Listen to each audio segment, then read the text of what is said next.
Academy plus. बच्चों आज हम जो टॉपिक पढ़ेंगे वो है माइटोकॉन्ड्रिया। मैंने आपको बताया था प्रीवियस वीडियो में कि जो सेल है उसके अंदर बहुत सारे कंपार्टमेंट्स और we can say cell organelles होते हैं। Some of them are surrounded by two membranes, surrounded by some of them are surrounded by a single membrane and even some are amembranous. So आज जो हमारा discussion रहेगा वो एक ऐसे structure के बारे में रहेगा जिसको हम power house of the cell कहते हैं। Power house of the cell, ठीक है, याद रखना mitochondria is the power house of the cell. ऐसा क्यों कहते हैं, सबसे पहले तो हम ये बात करते हैं, फिर हम बात करेंगे इसके स्ट्रक्चर की। सो माइटोकॉन्ड्रिया और we can say power house of the cell. अच्छा, आपको एक मैं टास्क देती हूँ कि आप एक कोई ऐसी एक्टिविटी सोचो जिसमें एनर्जी कंज्यूम ना हो रही हो, मींस जिसमें एनर्जी नहीं चाहिए।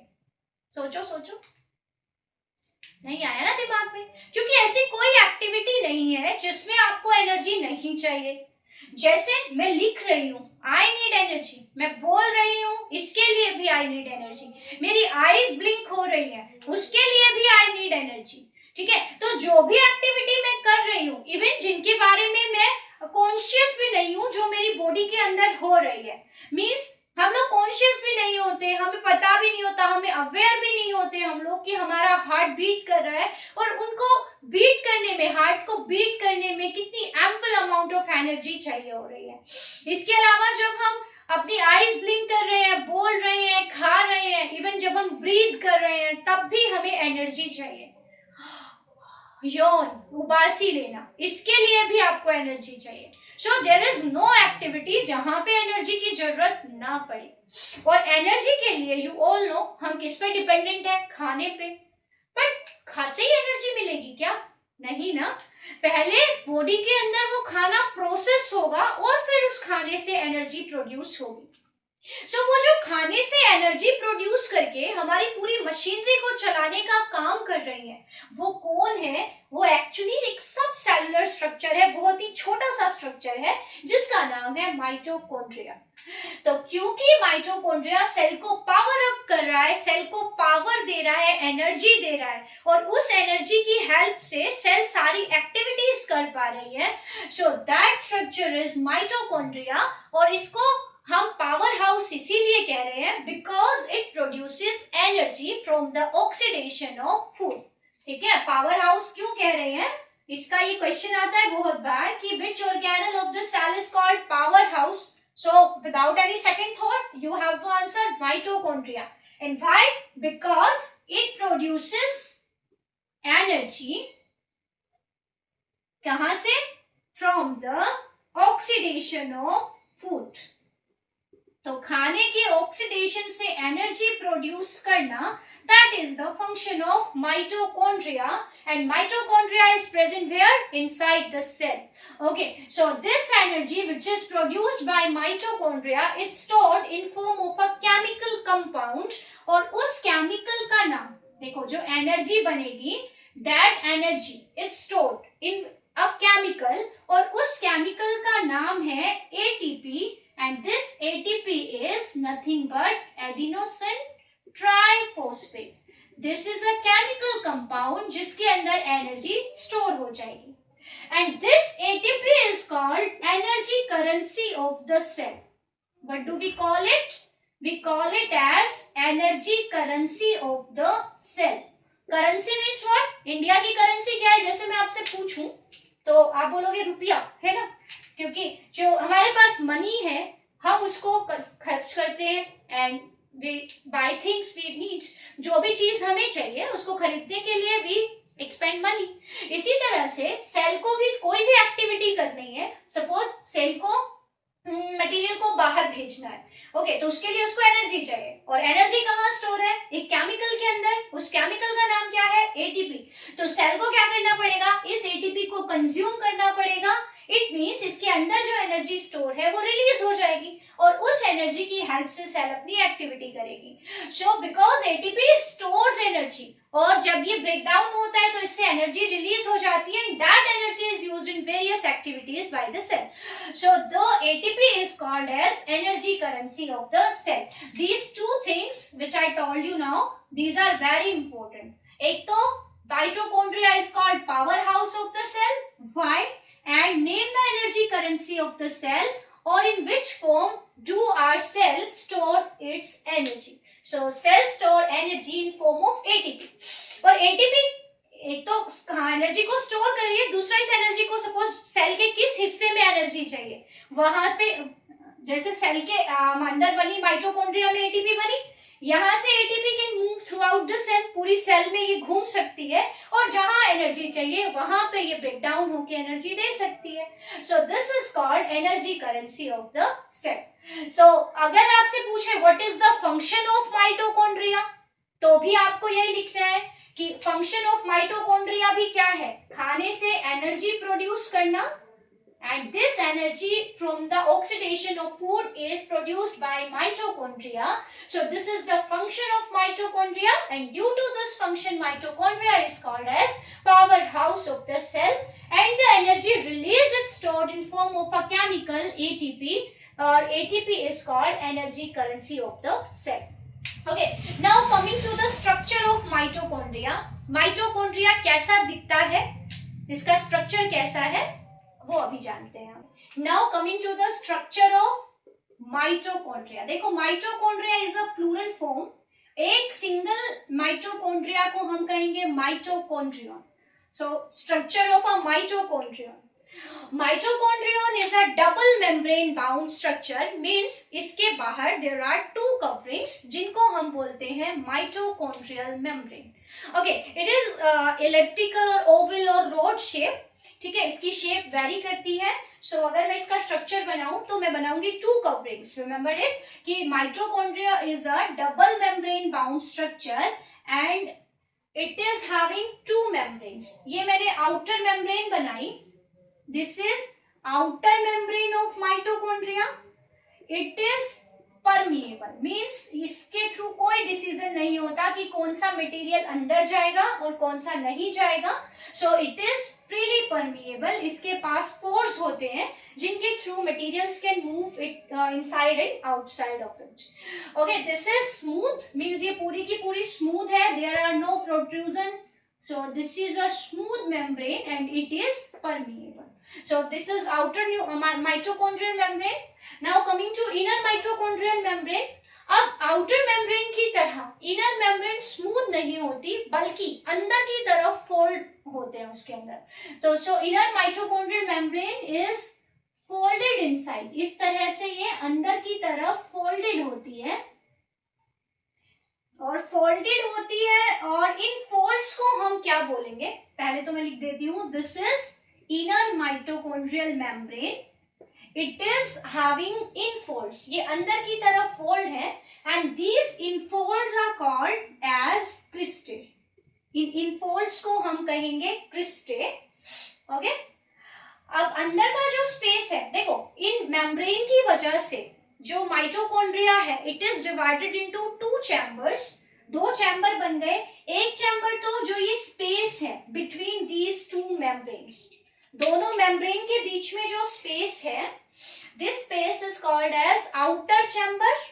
तो यहाँ पे जो ये स्पेस है जिसको मैं ब्लू यहाँ पे डार्क कर रही हूँ, ब्लू कलर से रिप्रेजेंट कर रही हूँ.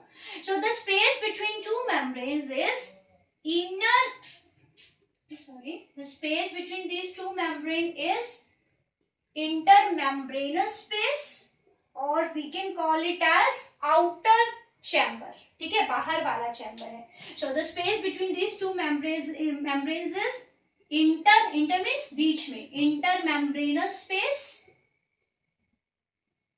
और हम इसे क्या कह सकते हैं, आउटर चैम्बर. ये बाहर वाला चैम्बर है. और एक स्पेस कहाँ है, जो अंदर है, इनर माइटोकॉन्ड्रियल मेम्ब्रेन के अंदर जो ये पूरा स्पेस बच गया, दिस स्पेस इज, स्पेस को हम बोलते हैं मैट्रिक्स ऑफ माइटोकॉन्ड्रिया. और हम इसे बोल सकते हैं इनर चैम्बर।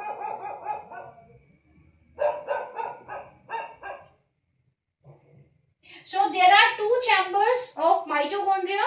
एक तो बाहर वाला चैम्बर है, दैट इज आउटर चैम्बर, और एक है इनर चैम्बर। इनर चैम्बर को हम मैट्रिक्स भी बोलते हैं। फोल्ड्स को बोल दिया हमने क्रिस्टा।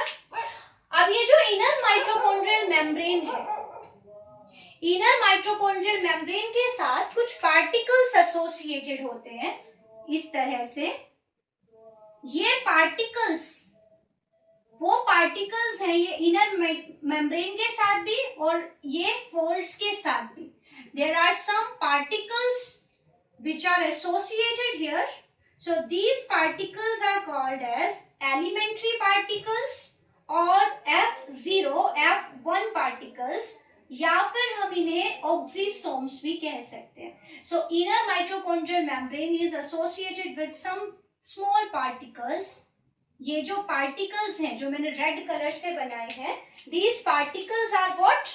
These are, इसके बहुत सारे नाम हैं, ऑक्सीसोम्स और एलिमेंट्री पार्टिकल्स।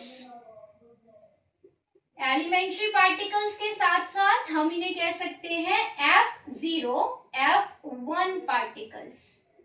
और यही वो पार्टिकल्स है विच प्रोड्यूस एटीपी।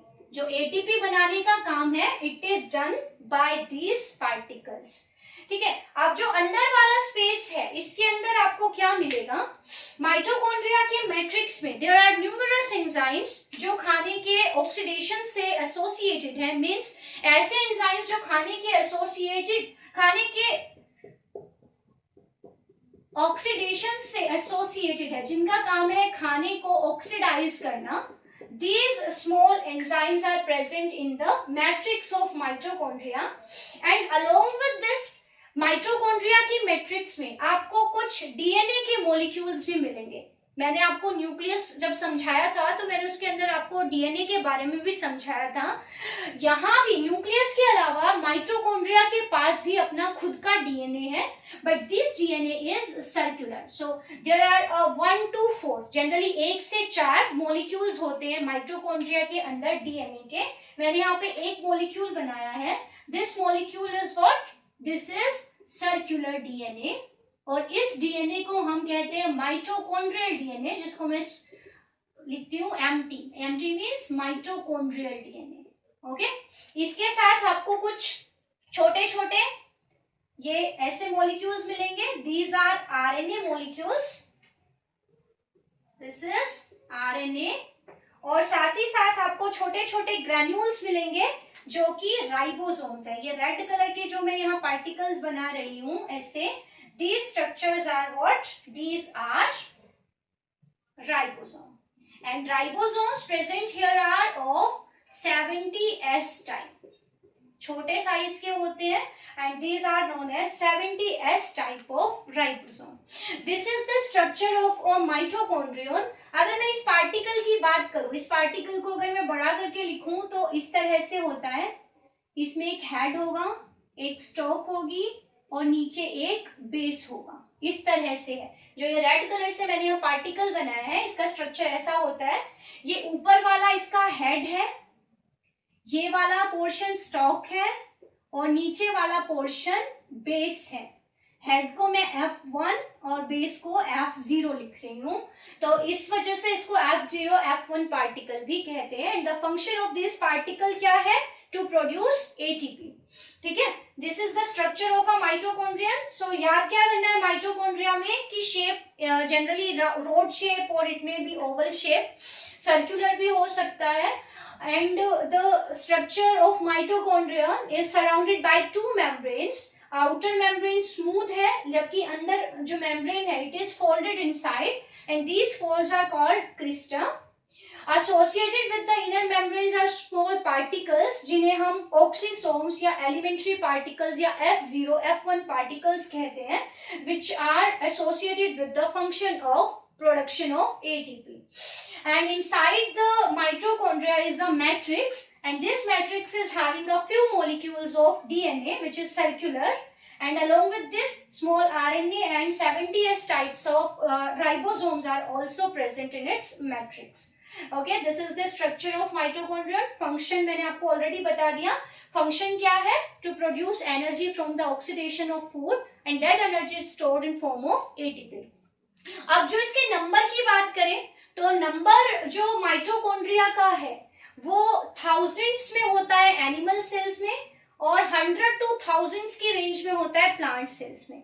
बट आपको याद करना है कि एक सेल के अंदर सिर्फ एक ही माइटोकॉन्ड्रिया नहीं है बल्कि there are numerous mitochondria inside a cell and the number depends on the activity of a cell. जैसे कोई सेल बहुत ज्यादा एक्टिव है और वो बहुत सारे फंक्शंस कर रही हैं, सो उनको एनर्जी भी ज्यादा चाहिएगी.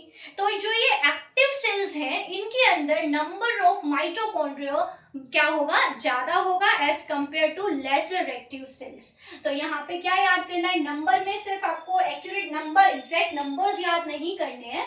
सिर्फ क्या याद करना है? नंबर्स की अगर हम बात करें तो ध्यान रखना है कि सेल के अंदर सिर्फ एक ही माइटोकॉन्ड्रिया नहीं होता बल्कि इनका नंबर हंड्रेड्स टू थाउजेंड्स की रेंज में होता है.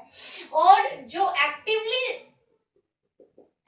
सेल्स हैं, एक्टिव सेल्स मीन्स जो ज्यादा एक्टिविटीज कर रही हैं. For example nerve cells. इसी तरह से जो हार्ट की सेल्स हैं, कार्डियक मसल सेल्स, जो सारा दिन रात बिना थके काम कर रही हैं. सो सच सेल्स एंड प्लांट्स के केस में और एनिमल्स के केस में जो डिवाइडिंग सेल्स हैं, जो डिवाइड करती रहती हैं, उनको भी एनर्जी चाहिए. तो such active cells are having more mitochondria. ठीक है, इनके अंदर माइटोकॉन्ड्रिया का नंबर बहुत ज्यादा होगा सो दैट ज्यादा एनर्जी प्रोड्यूस हो सके और उस एनर्जी की हेल्प से ये सेल्स अपनी एक्टिविटीज को परफॉर्म कर सके. Okay, so this is mitochondria. Mitochondria कैसे रेप्लिकेट करते हैं? सपोज एक सेल है, उसके अंदर मैं अभी एक माइटोकॉन्ड्रिया बना रही हूँ ऐसे. अब इस सेल को डिवाइड होना है तो इस सेल को जितने माइटोकॉन्ड्रिया इसके पास है, सपोज इस सेल को डिवाइड होके 2 सेल बनानी है ऐसे. अब इसके पास मैंने एक बनाया है, एक नहीं होता, बहुत सारे होते हैं, तो मैंने यहाँ सिंप्लिसिटी रखने के लिए एक बनाया है. अब इस सेल को जितने माइटोकॉन्ड्रिया इसके पास है उतने ही माइटोकॉन्ड्रिया इस सेल को देने हैं और उतने ही माइटोकॉन्ड्रिया इस सेल को देने हैं. Suppose it is having 100 mitochondria. अब इसको 100 ही माइटोकॉन्ड्रिया इसको देने और 100 ही इसको देने हैं. तो ऐसा कैसे पॉसिबल होगा? ऐसा तब पॉसिबल होगा जब ये सेल पहले अपने माइटोकॉन्ड्रिया को डबल कर ले और फिर आधे आधे दोनों के बीच में बांट दे. मतलब सेल अपने माइटोकॉन्ड्रिया को डबल करके 100 से कितने बना दे? 200 एंड देन फिर 100 दोनों सेल्स को दे दे, है ना. तो ऐसा कैसे होगा? माइटोकॉन्ड्रिया की कॉपी कैसे बनेगी? Mitochondria divides by fission. Fission means break down. तो एक माइटोकॉन्ड्रिया ऐसे 2 में डिवाइड हो जाएगा. जैसे ये माइटोकॉन्ड्रिया है, ये ब्रेक हो गया और इससे 2 माइटोकॉन्ड्रिया बन गए. तो इस तरह से ये जो प्रोसेस है इसको हम फिजन कह रहे हैं, FISSION. This is fission. और फिजन की वजह से एक माइटोकॉन्ड्रिया 2 में ब्रेक हो गया और फिर एक कॉपी दोनों सेल्स के पास चली जाएगी. सो this is how mitochondria replicate और फॉर्म्स इट्स कॉपीज. ओके, अब जो नेक्स्ट पॉइंट हमारा है कि माइटोकॉन्ड्रिया को हम कहते हैं सेमी इंडिपेंडेंट और सेमी ऑटोनोमस सेल ऑर्गेनल. तो ऐसा क्यों कहते हैं? इट इज वेरी इंपॉर्टेंट कि माइटोकॉन्ड्रिया को हम क्या बोल रहे हैं? Semi autonomous. Autonomous means independent. ठीक है, so mitochondria is a semi autonomous. Autonomous means independent, जो दूसरों पे डिपेंड ना कर रहा हो. सेमी वर्ड हम यूज करते हैं हाफ के लिए.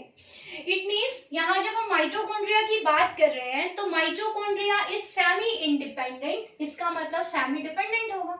अगर ये पूरी तरह से इंडिपेंडेंट नहीं है तो इसका मतलब ये डिपेंडेंट है किसी पे. तो सेमी इंडिपेंडेंट कहने का और सेमी ऑटोनोमस कहने का मतलब क्या है कि देखो, every cell organelle needs some proteins. ठीक है, हर सेल ऑर्गेनल के स्ट्रक्चर को बनाने के लिए भी और एक्टिविटी के लिए भी हर सेल ऑर्गेनल को क्या चाहिए? प्रोटीन्स चाहिए. ठीक है, अब प्रोटीन्स कब बनेंगे, कैसे बनेंगे, उसका सारा जो जिम्मेदारी है वो है डीएनए के पास. मींस डीएनए के पास सारी इंफॉर्मेशन है प्रोटीन बनाने की. अब डीएनए क्या करता है, जब प्रोटीन बनाने होते हैं तो डीएनए पहले बनाता है आरएनए, और ये आरएनए फिर बनाता है प्रोटीन्स, और प्रोटीन्स बनाने के लिए राइबोसोम्स चाहिए होते हैं। इट मीन्स प्रोटीन्स कब बनेंगे, जब डीएनए हो, आरएनए हो और राइबोसोम्स हो। तो कोई भी स्ट्रक्चर अपने प्रोटीन बना पाएगा if it is having its DNA, RNA and protein ribosomes. These structures DNA, RNA and ribosomes are required for the formation of proteins. तो अगर इस स्ट्रक्चर को प्रोटीन्स बनाने हैं, so it will be needing what, DNA, RNA and ribosomes. अब इस mitochondria के पास ये तीनों ही चीजें अवेलेबल हैं। It is having its own DNA, its own RNA and its own ribosomes. So it can make it's protein by itself, ये अपने protein खुद बना सकता है, बट नॉट ऑल। इसको जितने भी प्रोटीन चाहिए उसके रिक्वायरमेंट के कुछ प्रोटीन्स तो ये खुद बना सकता है, बिकॉज इसके पास खुद के अपने डीएनए है। बट कुछ प्रोटीन्स ये खुद नहीं बना सकता, उसके लिए जीन्स इसके पास अवेलेबल नहीं है। तो उनको बनाने के लिए ये डिपेंड करता है किस पे, न्यूक्लियस वाले डीएनए पे। तो हम कह सकते हैं कि माइटोकॉन्ड्रिया को जो प्रोटीन्स चाहिए उसके लिए some genes are available in its own DNA. It is having its own DNA, RNA and ribosomes. So these structures are associated with protein formation and these all are present in it. So इसकी जरूरत के कुछ protein ये खुद बना सकता है, means कुछ प्रोटीन के लिए ये इंडिपेंडेंट है, but it cannot form all the required proteins by itself. तो कुछ प्रोटीन्स जो बच गए, जो ये खुद नहीं बना सकता, उसके लिए it will depend on the nuclear DNA. So it is dependent भी और at the same time it is independent भी. So we can say कि the mitochondria is a semi-autonomous cell organelle. Okay, so I think this is all clear to you. अब आगे के जो cell organelles हैं वो हम अपने फर्दर वीडियोस में डिस्कस करेंगे। जो नेक्स्ट वीडियो हमारा रहेगा, it will be about the plastid, another cell organelle. Okay, so till then आप इसको पढ़िए। Stay tuned, have a nice day.